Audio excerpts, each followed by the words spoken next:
of the House.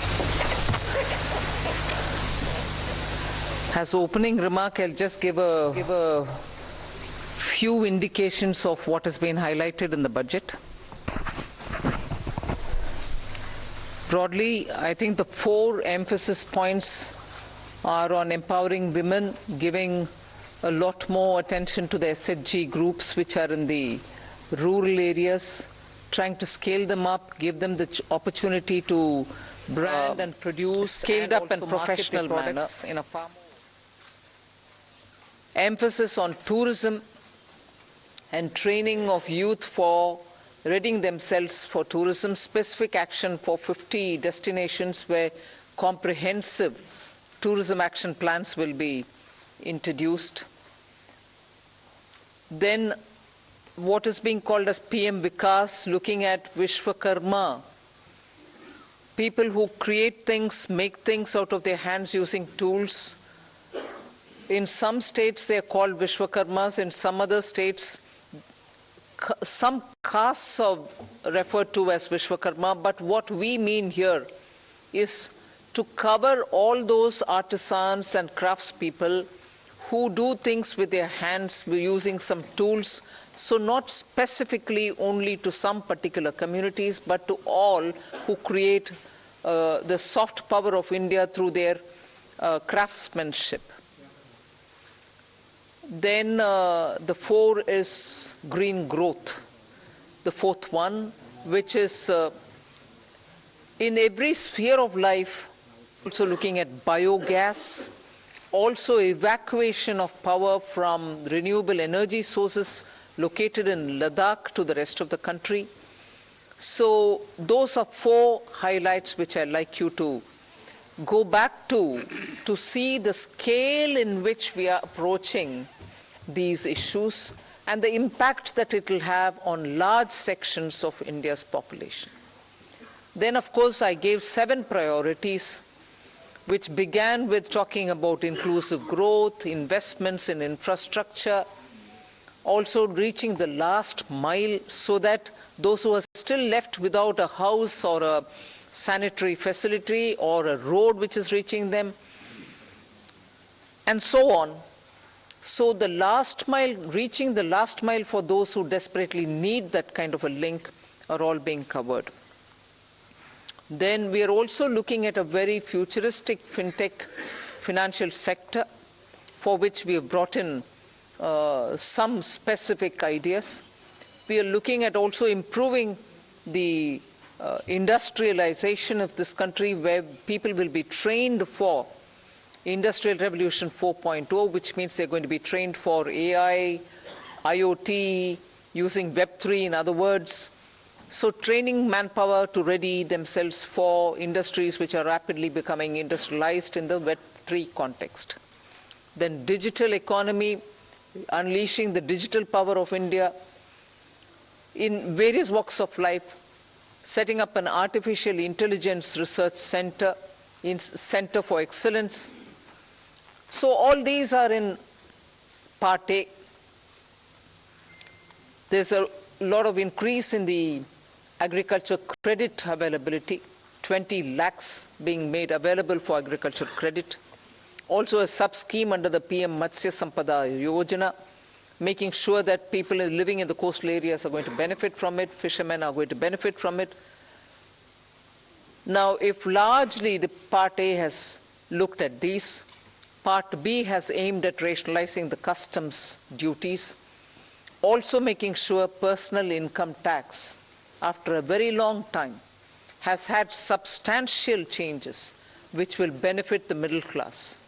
And also because this country has been waiting for direct taxation to be simplified, also waiting for direct taxation to be a lot more easy in compliance, and therefore the new taxation regime that we brought in for direct taxation 2-3 years ago has now got greater incentives, greater attraction, so that people can unhesitatingly move from the old to the new.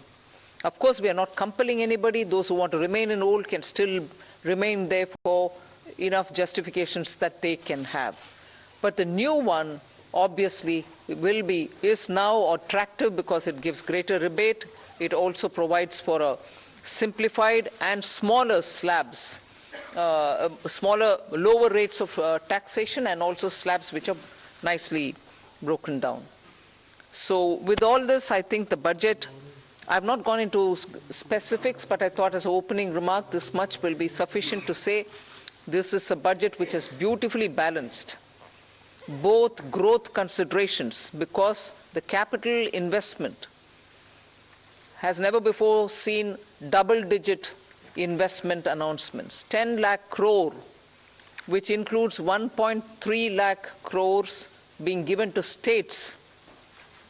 Relief, we have also given them new access. We have extended and widened the emergency credit liquidity guarantee scheme. Also given them back their securities, 95% of it, even if they fail to deliver on contractual promises which were during the COVID pandemic.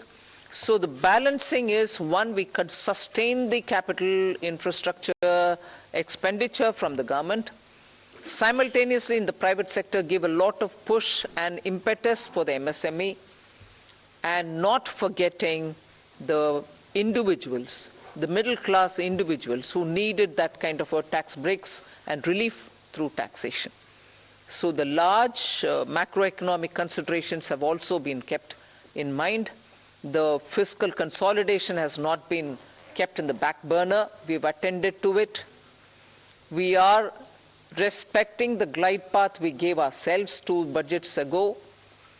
6.4 this year fiscal deficit, and the forthcoming year for which the budget is presented now, 5.9% fiscal deficit.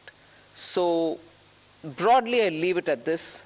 I suppose when you ask questions, we can answer the rest. Thank you. Thank you for coming here today.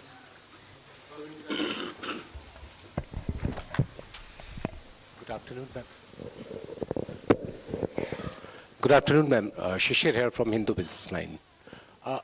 Ma'am, my question is that when there is an announcement for 7 lakh rupees under new tax regime, that will no tax to be paid, and then you are talking about rejigging the new tax regime, does this mean that this is the end of exemptions for various incentives, exemptions for investment and savings? Well, I've already addressed this, I think. We want to make the new tax regime, which is without exemptions, attractive enough for people to think that this will be the best option for them because it gives them better rates. It doesn't also make the compliance a burdensome exercise. If rates are so low, you're going to benefit net by paying lesser tax. Even those exemptions that you would have otherwise gained from would have resulted in probably net amount being the same. So we made this a lot more attractive. But if there are people who still think that being in the exemption regime, which is the old regime, benefits them, they're welcome to continue where they want. But yes, the ultimate interest is to make the simpler regime more attractive. And that is why we've come up with this.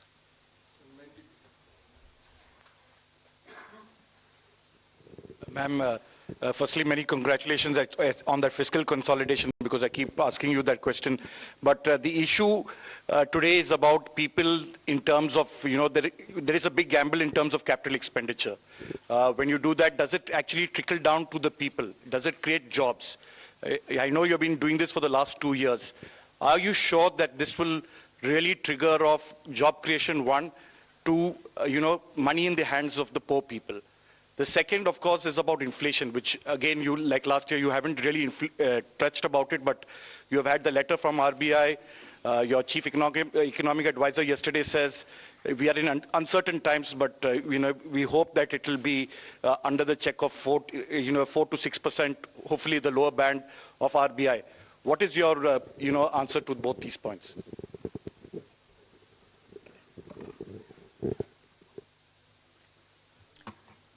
First of all, on the inflation, I think, yeah, you're right in saying RBI wrote a letter and what. But in the meanwhile, you've seen inflation come down, both the CPI and WPI. Action is being taken by that we've attended to it with all earnestness. having respected the glide path we gave ourselves earlier. Jobs. Yeah. See, first of all, I find it a bit odd you may want to ask this question like this. Capital expenditure. I would have appreciated if you asked me, you said something in the BE, but you have not really exhausted what you put forth. You have not really used it in the ground. It is unfulfilled in the sense targets have not achieved. I would have been happy to answer if that were to be the case. But you're asking me a question about, in the sense you are implying that we have fully utilized what has been kept for capital investment. Therefore, it makes me feel odd that you're asking a question of actually have jobs been created or not. When projects are undertaken and money is utilized, and that it is utilized is coming through from the budget statement, how would the projects get completed without manpower, without jobs? Not all projects can be completed, even 1%, without human intervention. So obviously jobs are happening in the ground. So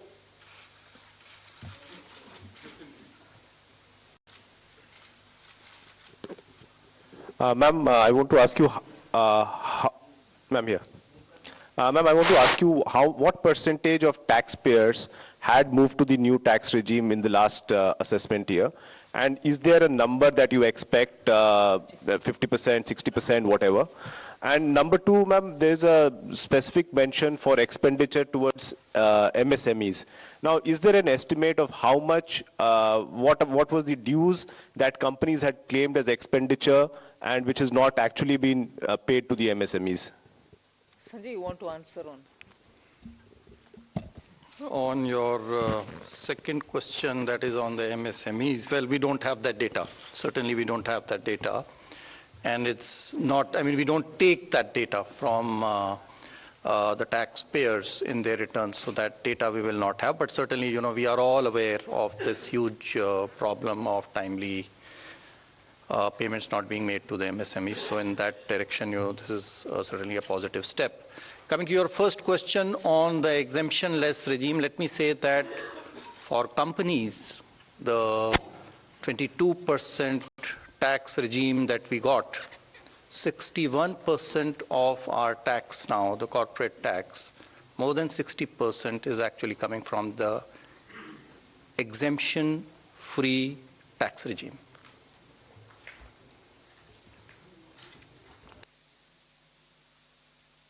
Individuals' data we will not have, but we are very hopeful that this particular scheme for individual taxpayers, the PIT, I think the majority would prefer, I mean, all of you, if you all do your own calculations, I think majority here would be now wanting to shift irrespective of their incomes and the deductions and exemptions that they claim.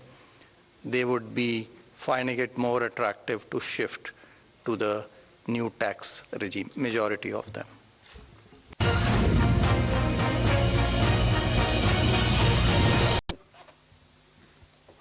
Government का निर्णय को देखे होंगे कि गेहूं के लिए market में रिलीज करने के लिए आदेश हुआ है, जिससे गेहूं के दाम कम होने के इतना क्लियर इंडिकेशन है, जिससे सीधा घर में रसोई में फर्क पड़ेगा ही पड़ेगा. सो उसको आप बोलना नहीं है. ये नहीं है कि मैं उसके ऊपर कुछ बजट में नहीं बोले, मगर बजट से बोलने से पहले एक्शन ही हो गया है ना, कि घर की रसोई के लिए गेहूं आटा के लिए मार्केट में रिलीज करने के लिए निर्णय सरकार ऑलरेडी कर चुकी है. एक मिनट. साथ ही साथ जो है महिला जो है वो भी एक परिवार का सदस्य है, तो जो रिलीफ जो इतना टैक्स पर्सनल इनकम टैक्स में दिया गया है वो भी परिवार के पास में और महिला के पास में आएगा, उसके हाथ में आएगा, जिससे वो अपना घर का खर्चा चला सकती है. सो वो भी एक महिला के लिए, हमें नहीं देखना चाहिए कि महिला के लिए नहीं है, वो भी महिला के लिए एक बेनिफिट है. गेहूं पुरुषों के लिए भी है और महिला के लिए टैक्स भी है. Hi, ma'am. Meghna Mittal from ET Now. The fiscal glide path that you have given is 4.5% by 2025-26, which may be considered slightly bold. But does it also indicate your confidence in continuing tax buoyancy in the coming years?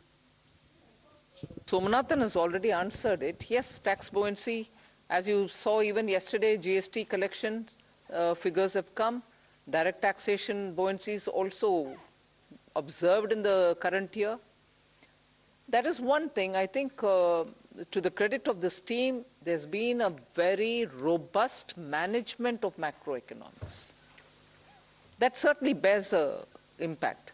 So all of us might talk about this particular step or that particular step, but I think together, revenue, expenditure, disinvestment, banking, all of us together have worked in such a way that where you can earn more through tax avoidance related measures, and similarly where you can bring in more people into the tax net, you are taking steps. Similarly, prudent ways of effective expenditure without cutting down expenditure, committed expenditure or other expenditure, are all ways in which you're making money mean more.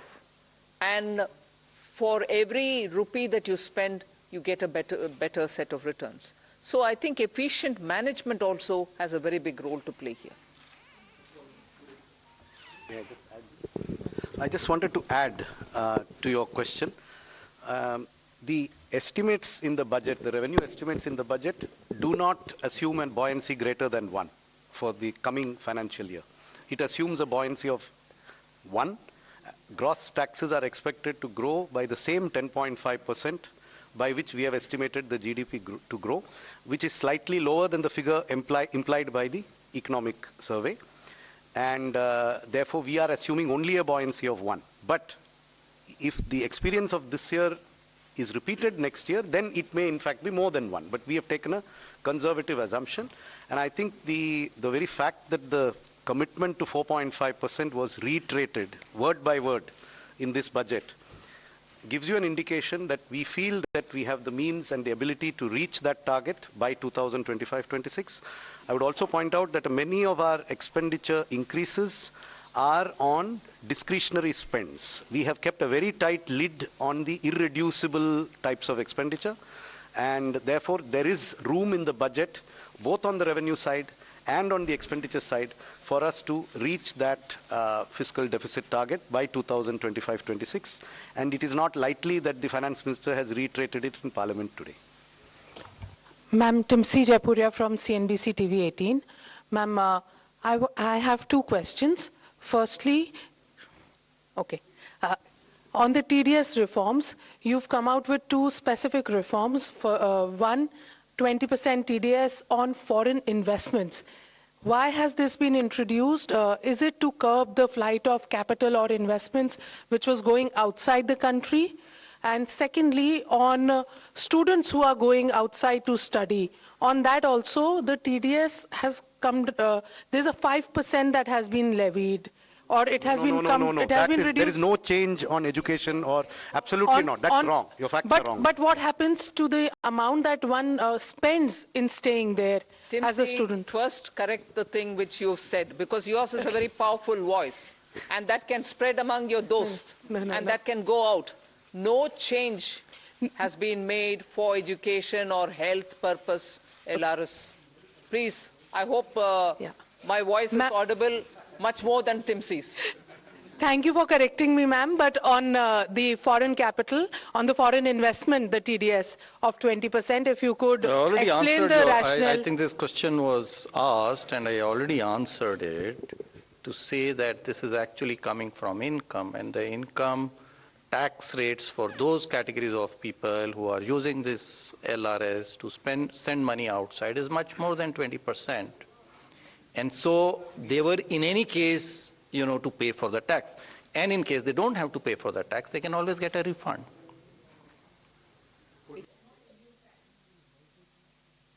It is our impression, and there is enough information to indicate that there are quite a lot of people who are able to make these remittances, but whose tax returns are disproportionately low compared to what they send as remittances. Now that means if you don't collect the tax at source, you have to...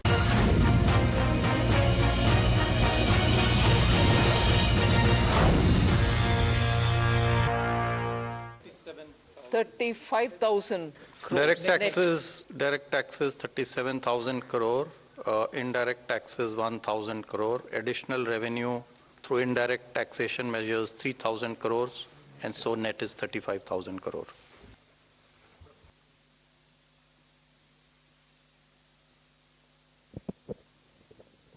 This is Anuradha from Economic Times. In your budget speech, ma'am, you spoke about the review of financial sector regulators. So can you elaborate a little bit more on that? Something? Some of these exercises, when the regulations are brought in, they serve a purpose. Thereafter, the economy changes. So all the regulators have been doing it as part of their exercise. But there's a time now to take up a comprehensive review. And you will recall, RBI had formed a committee. They did it in 2020. They came out with a report in 2021. That is an ongoing process, and other regulators also will travel in that direction, that their regulations are what the economy needs today. Whatever tweaking is required, they will take up that steps. There's their own review, not by them.